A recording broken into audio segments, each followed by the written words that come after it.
हाँ, हम लोग परिवहन पढ़ रहे हैं, तो इसमें मैंने सड़क परिवहन और रेल परिवहन बता दिया है। और आज हम पढ़ने वाले हैं वायु परिवहन, एयर ट्रांसपोर्ट।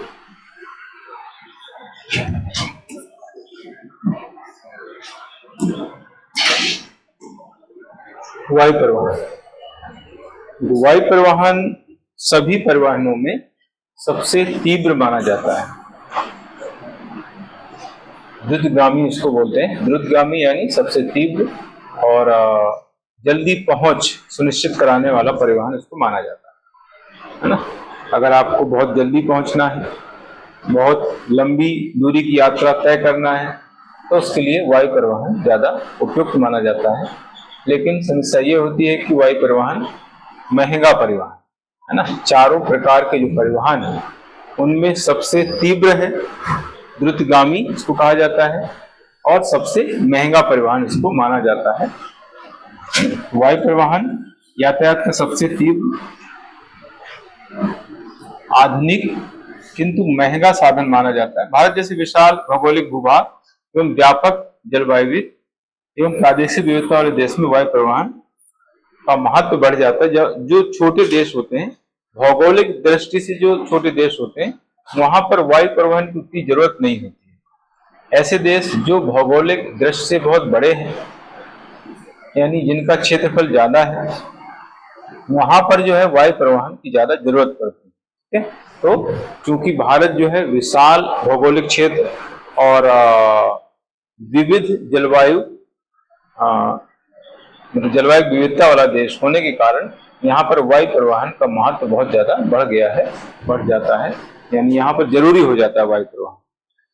तो ये इस तरीके से स्टार्टिंग आपको इसे बताना है। इसके बाद फिर स्थिति, भारत में वायु परिवहन की स्थिति यहाँ पर मैंने बताई हुई है। वायु परिवहन की जो स्टार्टिंग मानी जाती है, एक्चुअली विश्व में सबसे पहले वायु परिवहन इंडिया में स्टार्ट हुआ ऐसा माना जाता है। डाक सेवा जो है वायु परिवहन के जरिए स्टार्ट हुई थी, 1911 की बात है। इलाहाबाद से नैनी, इलाहाबाद और नैनी पास पास पड़ते हैं, बीच में गंगा नदी है, तो इस तरफ नैनी और उस तरफ इलाहाबाद, ऐसा है ना। गंगा नदी अगर बीच में नहीं होती तो नैनी इलाहाबाद दोनों मिल जाते है ना। तो इलाहाबाद नैनी के बीच जो है पहली विमान डाक सेवा स्टार्ट की गई थी। ये विश्व की पहली विमान डाक सेवा मानी जाती है, 1911 की बात है। भारत में वायु परिवहन की शुरुआत 18 फरवरी 1911 को हुई।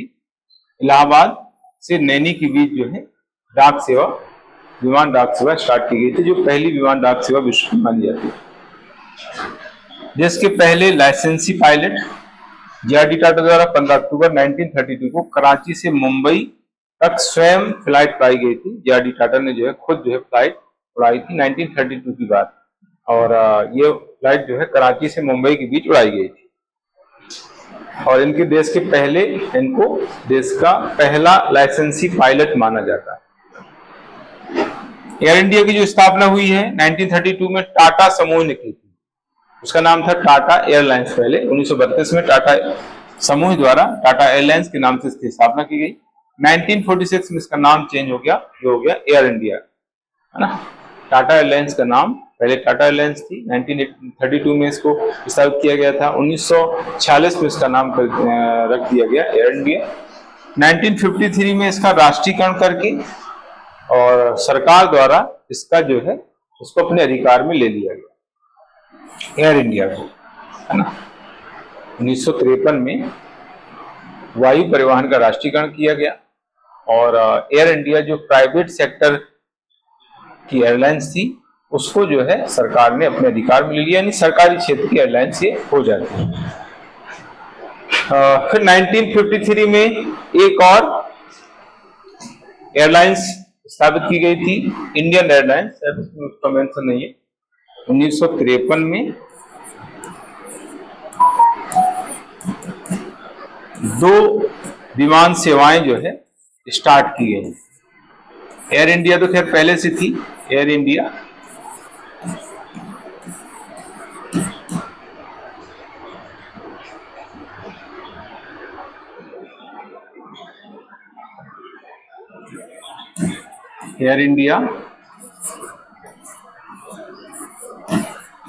Indian airlines.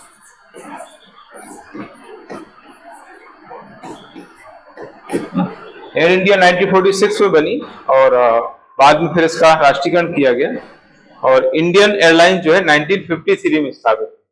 इसकी जो स्थापना हुई है 1946, मतलब ये नाम आया पड़ा इसका, और ये 1953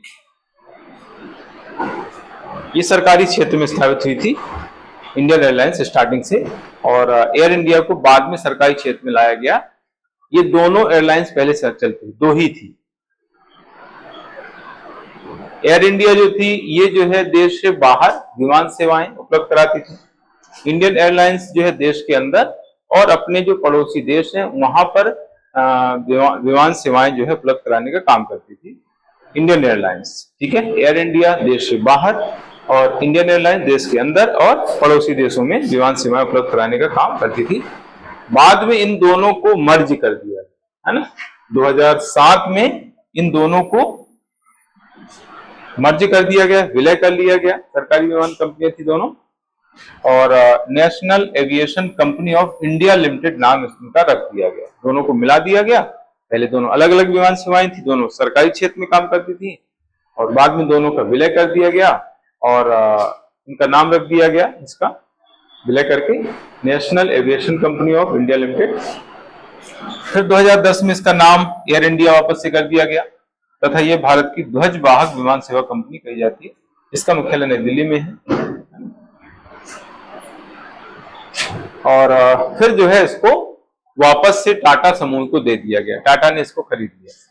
अभी नया अपडेट जो है, हालांकि इसमें लिखा नहीं, तो अभी जो है ये जो एयर इंडिया है जो पहले सरकारी क्षेत्र में कार्य करती थी, स्टार्टिंग इसकी टाटा समूह से हुई और बाद में टाटा ने जो है उसका अधिग्रहण कर लिया, यानी टाटा के अधीन वो हो जाती है ना। स्टार्टिंग टाटा समूह द्वारा की गई और बाद में भी जो है टाटा समूह ने इसको अपने अधिकार में ले लिया, यानी टाटा समूह ने इसके शेयर खरीद लिए। ठीक है, तो अभी जो है एयर इंडिया टाटा समूह की एयरलाइंस बन गई। ठीक है, तो इसमें अपडेट कर लेना। इंडिगो सबसे अधिक बाजार हिस्सेदारी के साथ भारत की सबसे बड़ी एयरलाइंस मानी जाती है। प्राइवेट कंपनी है इंडिगो, प्राइवेट एयरलाइंस है इंडिगो, और ये सबसे ज्यादा इसकी हिस्सेदारी है बाजार में और सबसे बड़ी एयरलाइंस इसको माना जाता है। तीसरा सबसे बड़ा घरेलू विमान बाजार बन गया भारत। भारत दुनिया का तीसरा सबसे बड़ा घरेलू विमान बाजार है, मतलब सबसे ज्यादा जो इस क्षेत्र में सबसे आगे यूएसए, चाइना, भारत, तीन ये देश हैं जो सबसे आगे हैं इस मामले में, वायु परिवहन के मामले में। हवाई अड्डों की संख्या जो है देश में, जो हवाई अड्डों की संख्या है वो 2014 से हम देखें तो जस्ट डबल हो गई है। अभी वर्तमान में संख्या हो गई 157। 2014 में 74 थी, 2024 तक इनकी संख्या बढ़ करके हो गई है 157, है ना। भारत में वर्तमान में टोटल जो हवाई अड्डा, इसमें राष्ट्रीय अंतर्राष्ट्रीय दोनों मिलाकर के हैं, नेशनल इंटरनेशनल जो एयरपोर्ट है दोनों मिलाकर के 157 है, जो 74 थे पहले।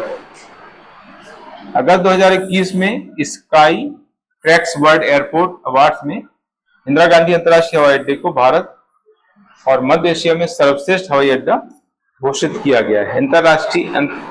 जो इंदिरा गांधी अंतर्राष्ट्रीय हवाई अड्डा है वो सबसे अच्छा हवाई अड्डा माना जाता है, इंडिया का तो है ही, और मध्य एशिया का भी सबसे अच्छा हवाई अड्डा माना जाता है, मतलब सेवाएं उपलब्ध कराने के मामले में, और देश का सबसे बड़ा अंतर्राष्ट्रीय हवाई अड्डा भी यही है ना।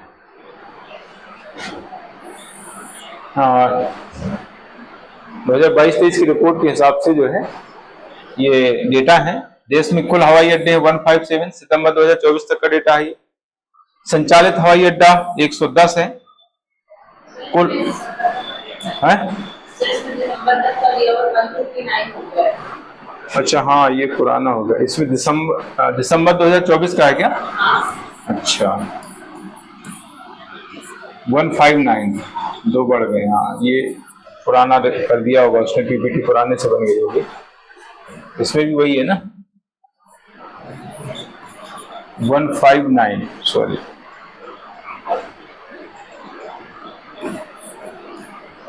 हाँ, अपडेट वाला उसने नहीं लिया होगा, 159 यहाँ पर कर लो। और यहाँ पर चेंज है क्या? संचालित और इंटरनेशनल, तो ये 2 ऐसे बड़े हैं। तो ये इस तरीके से दिसंबर 2024 तक का डेटा है। देश में टोटल जो अंतर्राष्ट्रीय टोटल हवाई अड्डा है 159। सबसे बड़ा जो अंतर्राष्ट्रीय हवाई अड्डा है इंडिया में इंदिरा गांधी अंतर्राष्ट्रीय हवाई अड्डा है, पालमपुर दिल्ली में है ना। फिर शिवाजी अंतर्राष्ट्रीय हवाई अड्डा एयरपोर्ट, ये जो है सांता क्रूज मुंबई में है।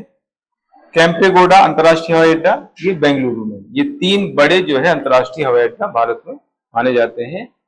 दिल्ली का है इंदिरा गांधी अंतर्राष्ट्रीय हवाई अड्डा, पालमपुर है।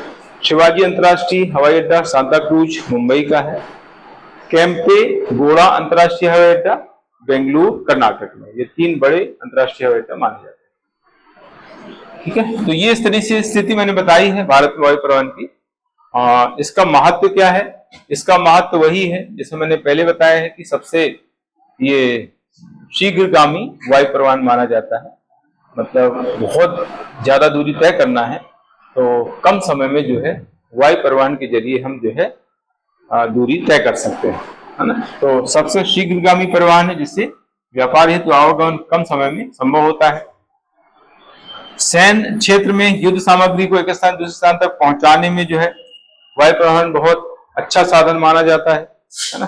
क्योंकि युद्ध चल रहा है तो उसमें जो है बहुत जल्दी सैन्य सामग्री पहुंचाना जरूरी होता है। तो ऐसी स्थिति में जो है वायु परिवहन का सहारा लिया जाता है।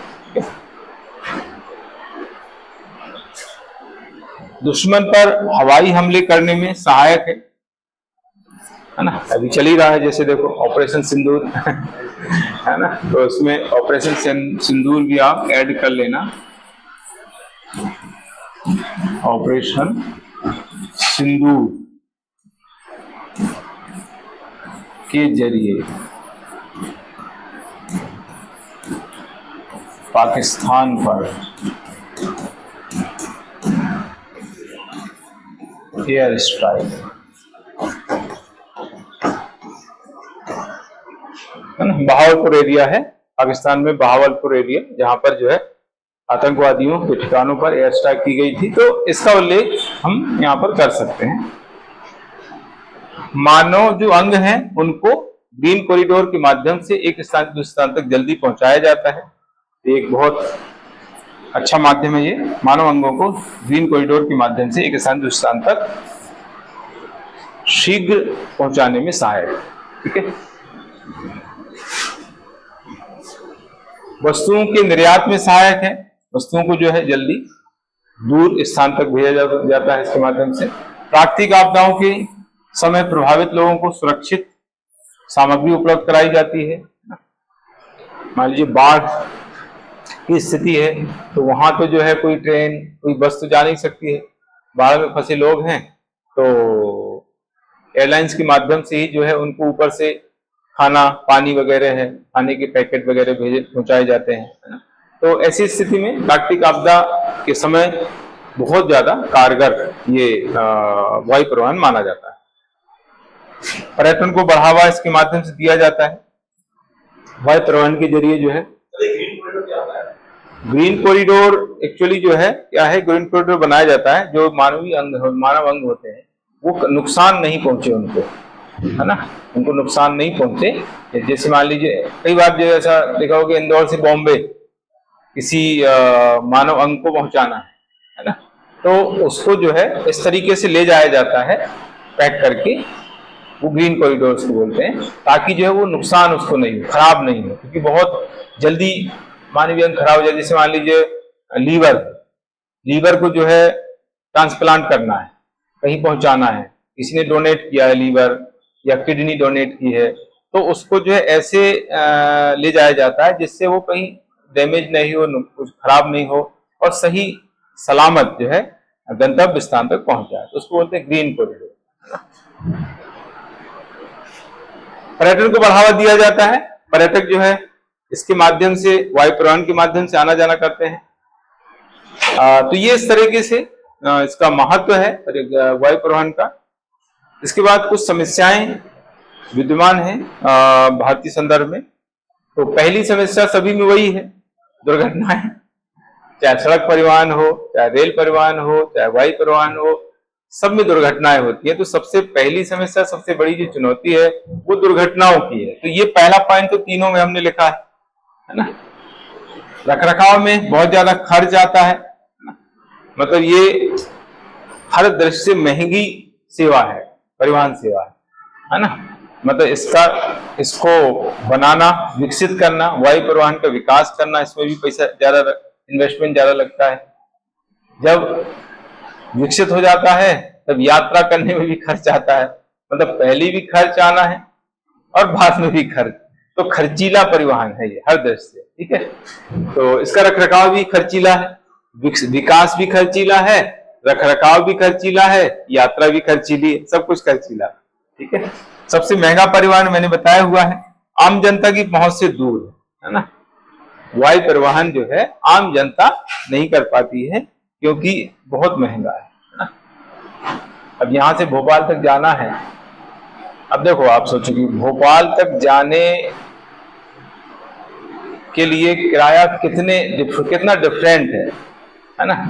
मतलब आप जो है 100 रुपए में भी पहुंच सकते हैं यहां से भोपाल तक, और 500 में भी पहुंच सकते हैं, 1000 में भी पहुंच सकते हैं, 4000 में भी पहुंच सकते हैं। कितना वेरिएशन यहां से भोपाल तक पहुंचने में, वेरिएशन देखो। तो हर व्यक्ति जो है अपने अपने स्तर के हिसाब से पहुंचता है। प्लेन से आप अगर जाएंगे तो 3 से 4000 आपको लगेगा।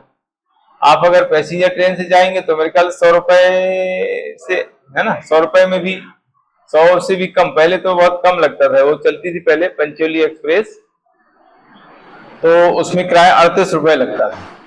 अब हालांकि बढ़ गया होगा।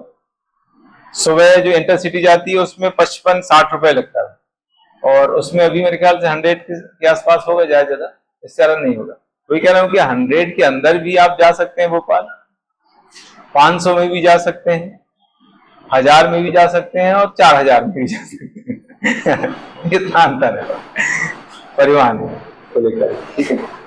तो ये है, आम जनता की पहुंच से दूर है क्योंकि आम जनता जो है इसकी सेवाएं नहीं ले पाती है, महंगा होने की वजह से। इन्वेस्टमेंट बहुत ज्यादा है, अभी मैंने बताया था। व्यापक सेवा खर्च, पर्यावरण प्रदूषण की समस्या है, तीनों में है ये समस्या, तीनों में है, दुर्घटना तीनों में है ना। देशी विमानन कंपनियों के समक्ष अंतर्राष्ट्रीय जो प्रतिस्पर्धा की समस्या पाई जाती है। हमारे यहाँ की जो एयरलाइंस है उनको जो है अंतर्राष्ट्रीय स्तर पर प्रतिस्पर्धा का, कंपटीशन का सामना करना पड़ता है, क्योंकि हमारे यहाँ पर जो विमान कंपनी है उसकी अत्याधुनिक नहीं है ना। और जो अंतर्राष्ट्रीय जो विमानन कंपनियां हैं, एयरलाइंस है, वो ज्यादा अत्याधुनिक, तो कहीं ना कहीं कंपटीशन बहुत ज्यादा रहता है इसमें। ईंधन तथा विमानों के मूल्यों के संबंध में विदेशी निर्भरता ज्यादा है, क्योंकि ज्यादातर जो है जो ईंधन इसमें लगता है वो विदेशों से बुलाना पड़ता है, तो विदेशी निर्भरता ज्यादा होती है, विदेशी मुद्रा ज्यादा इसमें खर्च होती है ना। एयरलाइंस में जो फ्यूल लगता है वो जो है बाहर से ही बुलाया जाता है, और इससे जो है विदेशी मुद्रा ज्यादा खर्च होती है, विदेशी निर्भरता इसमें बढ़ती है। कई बड़े शहरों में वायु परिवहन की सेवाएं उपलब्ध नहीं है, मतलब इसका जो विस्तार है वो असंतुलित है, ऐसा हम कह सकते हैं। भारत में वायु परिवहन का जो विस्तार है वो संतुलित नहीं, असंतुलित है ना। छोटे जो शहर है वहां तो खैर है ही नहीं, कुछ बड़े शहरों में भी परिवहन से वायु परिवहन की सेवा नहीं है। मध्य प्रदेश में वायु परिवहन का सीमित विस्तार है।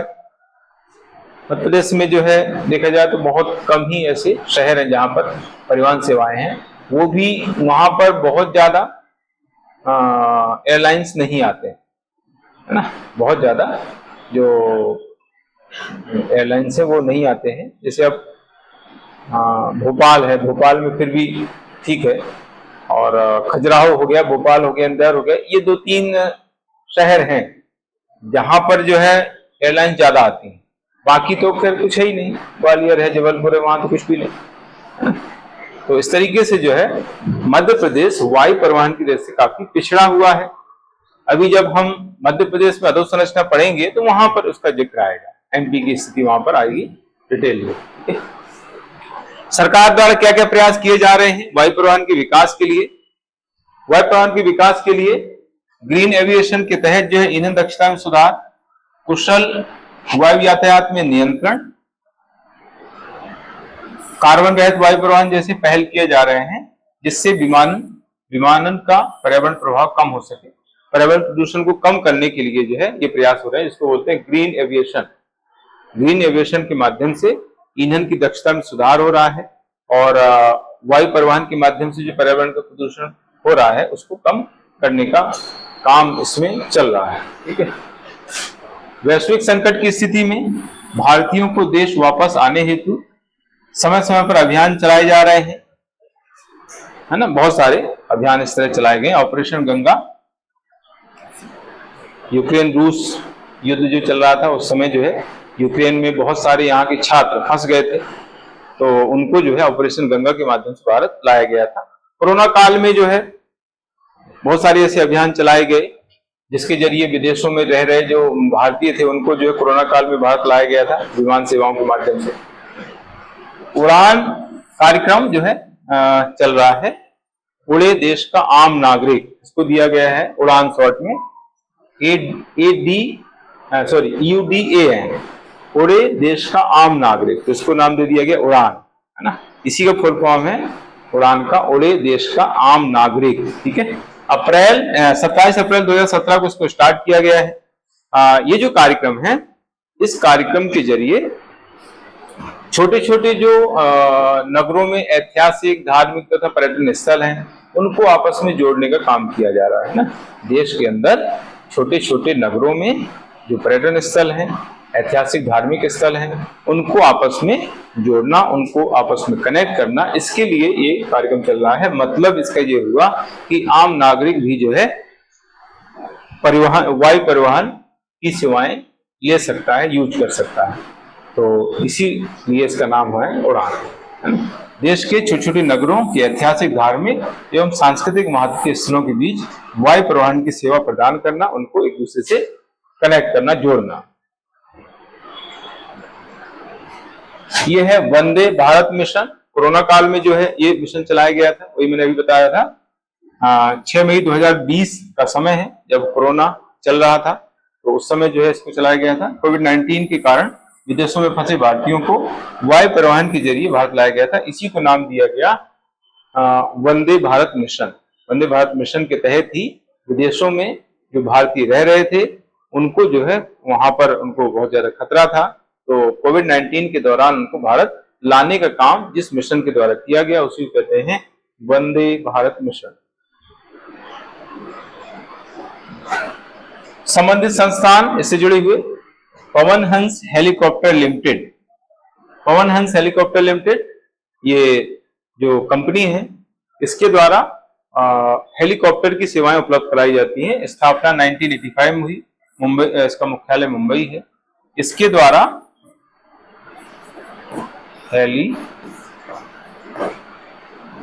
हेलीकॉप्टर की सेवाएं उपलब्ध कराई जाती हैं। हेलीकॉप्टर की सेवाएं उपलब्ध कराई जा रही है, की सेवाएं उपलब्ध कराई जाती हैं।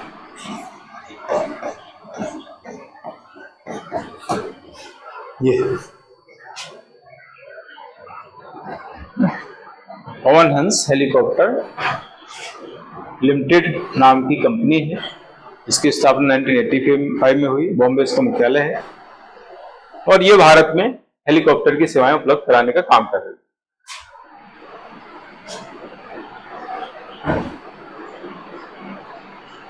इसके बाद है संबंधित संस्थान में भारतीय विमानपत्तन प्राधिकरण, एयरपोर्ट अथॉरिटी ऑफ इंडिया इसको कहते हैं, AAI शॉर्ट में लिखते हैं AI, और इंग्लिश में इसको कहा जाता है एयरपोर्ट अथॉरिटी ऑफ इंडिया, है ना। विमानपत्तन मतलब हवाई अड्डा। विमानपत्तन को हिंदी में हवाई अड्डा भी बोलते हैं और इंग्लिश में बोलते हैं एयरपोर्ट, है ना। तो एयरपोर्ट अथॉरिटी ऑफ इंडिया इसका इंग्लिश में नाम है, इसका शॉर्ट फॉर्म है AAI। तो ये जो संगठन है ये 1 अप्रैल 1995 को गठित किया गया। नई दिल्ली इसका मुख्यालय है। देश में जितने भी हवाई अड्डा हैं उनके प्रबंधन तथा रखरखाव का काम कर रहा है। देश में कार्यरत हवाई अड्डों का प्रबंधन तथा रखरखाव इसके द्वारा किया जाता है। यह है भारतीय विमानपत्तन प्राधिकरण, AAI, है ना। विमानपत्तन मतलब हवाई अड्डा, एयरपोर्ट इंग्लिश में कहते हैं, ठीक है। तो ये मुख्य संस्थान है। ठीक इस तरीके से जो है ये वायु परिवहन का टॉपिक भी पूरा हो जाता है। इसके बाद आता है जल परिवहन।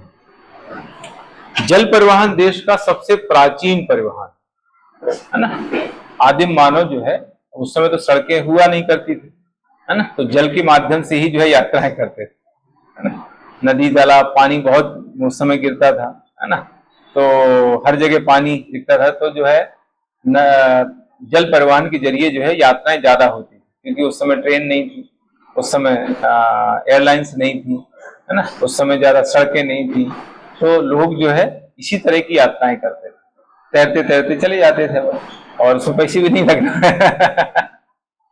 फ्री की यात्रा है ना। तो इस तरीके से जो है ये यात्राएं उस समय होती, तो सबसे प्राचीन ये परिवहन माना जाता है और सबसे सस्ता है ना। आदिम युग से जो है ये परिवहन चल रहा है और इसमें कोई बहुत ज्यादा खर्च भी नहीं आता है, रखरखाव भी नहीं है ना। नदी है उसी को जो है हमने परिवहन बना दिया, है ना, तो उसमें कोई ज्यादा खर्च नहीं आना है, रखरखाव का भी खर्च नहीं। सिर्फ वायु परिवहन है, वायु परिवहन में रखरखाव में इतना खर्च है, इतना महंगा है, इसमें कोई खर्च नहीं है ना। तो इस तरीके से जल परिवहन, हाँ सॉरी जल सही लिखा है। जब परिवहन का कार्य महासागरों, सागरों, नहरों, बड़ी नदियां हैं, झीलें हैं, उनके जरिए जब परिवहन का कार्य संपादित होता है तो उसको हम बोल देते हैं जल परिवहन, है ना। जब परिवहन का कार्य महासागरों,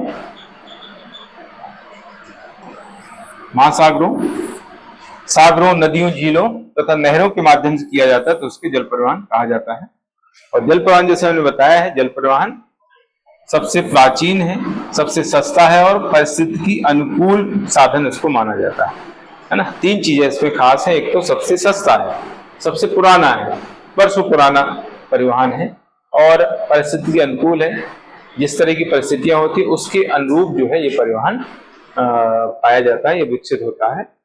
तो इस तरीके से फिर भारत की स्थिति परिवहन के संबंध, जल परिवहन के संबंध में, भारत में कुल यातायात का 0.15 जो परिवहन है वो जल के माध्यम से होता है, जल परिवहन होता है, मतलब 1% से भी कम है, 0.15 है ना। टोटल जो परिवहन होता है चारों में मिला के, चार परिवहन हमने पढ़े हैं, है ना, सड़क परिवहन है, रेल परिवहन है, वायु परिवहन, जल परिवहन, तो टोटल चारों जो परिवहन है उनमें जल परिवहन की जो हिस्सेदारी है वो 0.15% यानी 1%, आधे % से भी कम है ना, क्योंकि ये जो है परिवहन बहुत लिमिटेड होता है।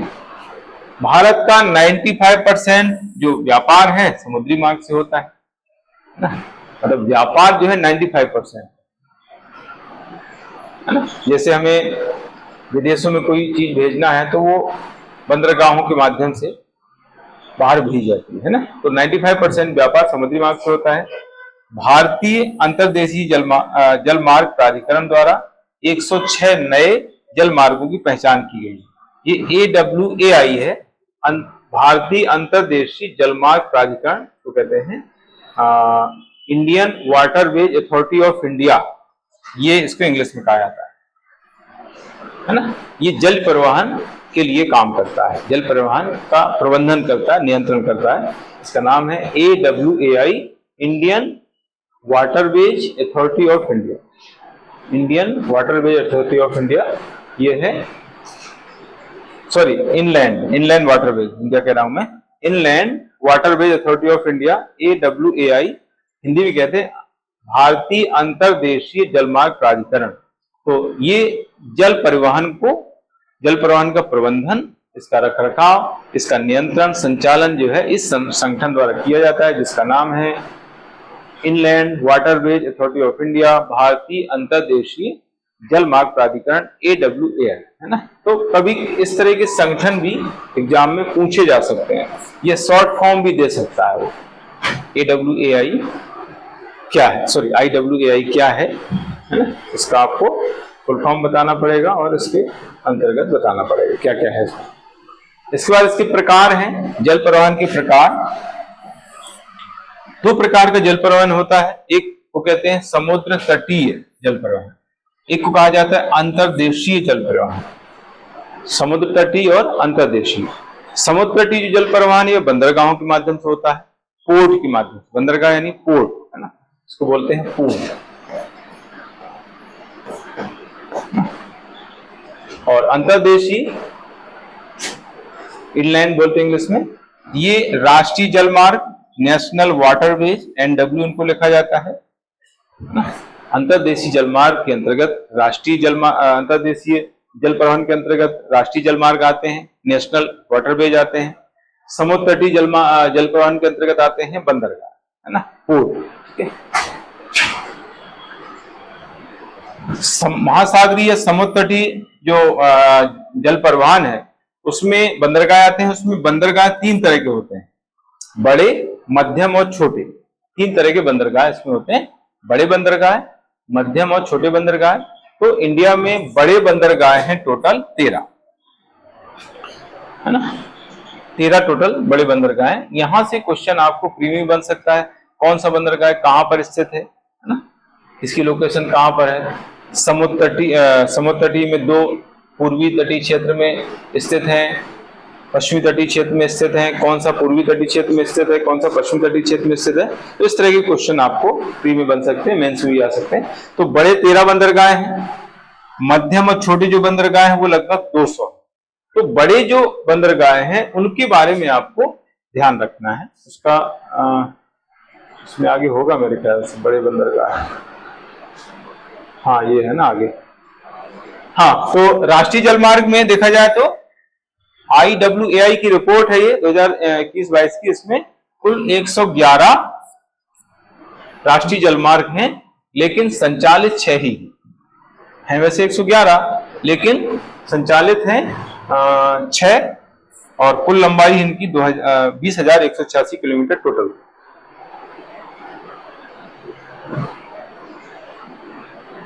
जो 6 राष्ट्रीय जलमार्ग हैं, नेशनल वाटरवेज हैं, उनका आगे डिटेल दिया हुआ है। ठीक है, 20,186 ये टोटल की है ना, ये टोटल जो राष्ट्रीय जलमार्ग टोटल हैं उनकी जो लंबाई है वो 20,186 है, लेकिन संचालित अभी केवल 6 ही। तो ये है बंदरगाह। यहाँ पर अलग अलग बंदरगाहों का उल्लेख किया गया है, पूर्वी तटीय, पश्चिमी तटीय। पूर्वी तटीय में जो बंदरगाह है वो ये है, देखिए हाल्दिया, हाँ इसमें हाल्दिया ये पश्चिम बंगाल में है।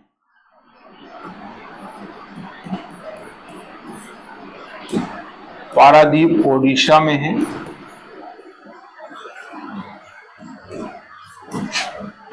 ये है आंध्र प्रदेश, विशाखापट्टनम।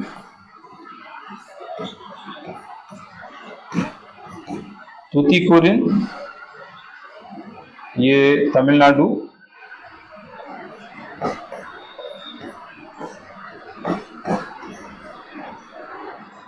हाँ ये तमिलनाडु में आ गया। ठीक है, तो हल्दिया, पारादीप, विशाखापट्टनम, तूतीकोरिन, कामराज ये है पूर्वी तट के बंदरगाह। कांडला मुंबई, न्यावा सेवा, मारमा गोवा, न्यू मंगलोर, कोच्चि ये जो है पश्चिमी तट के बंदरगाह हैं। कांडला गुजरात का है।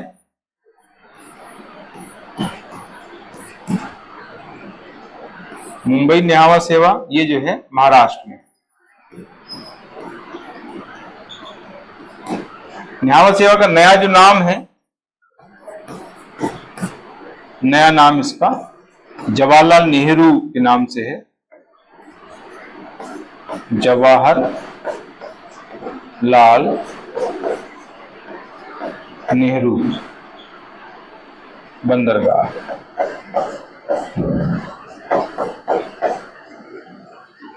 मारमा गोवा ये गोवा का है, क्लियर ये। न्यू मंगलोर कर्नाटक का है। कोच्चि केरल का ये।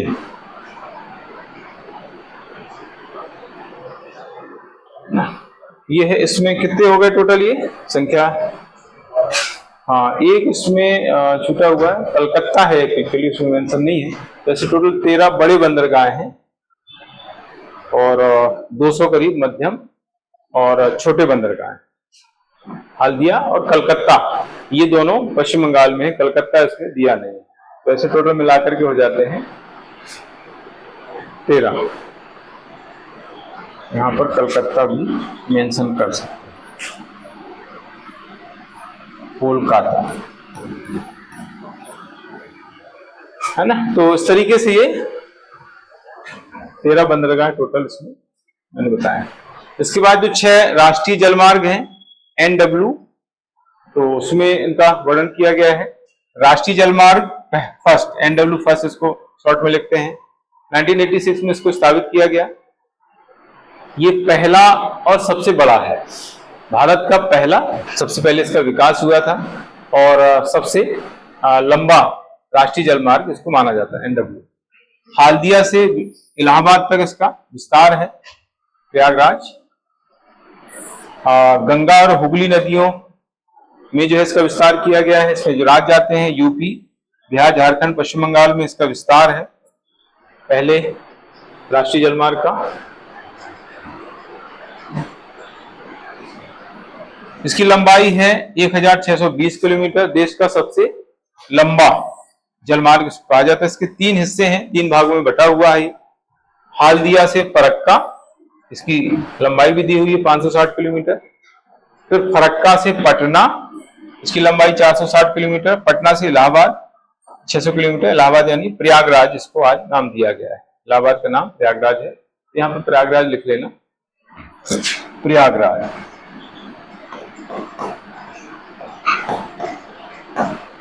है ना। तो इस तरीके से ये है राष्ट्रीय जलमार्ग फर्स्ट, NW फर्स्ट के बारे में।